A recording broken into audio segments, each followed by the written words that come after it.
গোলাপি মারতে আমি ছোটবেলায় বলেছিলাম, মেয়েরা না ছেলেরা বাড়ি লাগে না। আবারও লক্ষ্য রাখো। আর এটা থেকে লাঠির খেলোয়াড়ের গালের ভিতরে এখন তার গালের ভিতরে লাঠি ঘুরাবো। লক্ষ্য রাখো খেলোয়াড়ের দিকে লাঠির কিভাবে গালের ভিতরে ঘুরিয়ে যেতাম। লক্ষ্য রাখো। আর আশেপাশে রয়েছেন মায়েরা, বোনেরা, দাদা ভাইরা, আসুন সার্কাস খেলা দেখে যান। এমন সুন্দর সুন্দর সার্কাস খেলা আর কিছু করতে পারবেন না। আসো, আয় বাবার সামনে বসো, বসে বসে বসে বসো, আয় তোমাদের কাছে বসো। আর তাহলে হবে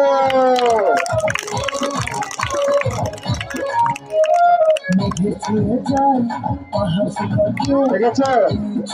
আর লাঠির গালের ভিতরে ঘোরাবো, গালের ভিতরে। আয় বাবা, তোমাকে বসতে পারছি না, বসো। আয় বাবা, বসে বসে বসে বসো বসো, সামনে বাচ্চা থেকে বসিয়ে দিও। আয় বাবা, বসে বসো বসো, সামনে থেকে বসো। আয় বাবা, বসে বসে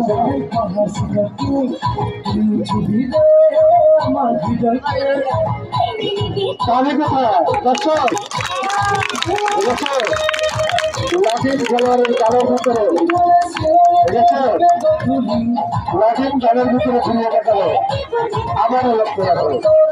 আর এবার দেখবেন যে সুতা দিয়ে লাঠির ছুড়ে মারল, এখন এই সুতা দিয়ে খেলোয়াড় লাঠির ঘোরাবে। লক্ষ্য রাখো। এবার দেখুন সুতা দিয়ে লাঠির ঘোরাবে। তাহলে কোথায় দর্শক দেখেছো? দর্শক যে সুতা দিয়ে লাঠির ছুঁড়ে মারল, সেই সুতা দিয়ে খেলোয়াড় লাঠির ঘোরাবে। আবারও লক্ষ্য রাখুন খেলোয়াড়ের দিকে।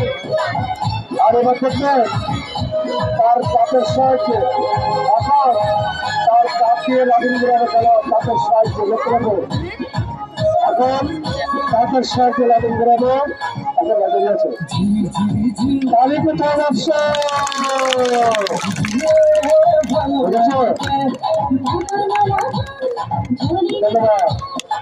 আর এবার দেখবেন একটা স্পিড, একটা কাঠির মাধ্যম দিয়ে খেলোয়াড় এখন লাঠি ঘোরাবে। একটা কাঠি দিয়ে লক্ষ্য রাখুন খেলোয়াড়ের দিকে, একটা কাঠি দিয়ে এখন খেলোয়াড় লাঠি ঘোরাবে। লক্ষ্য রাখুন।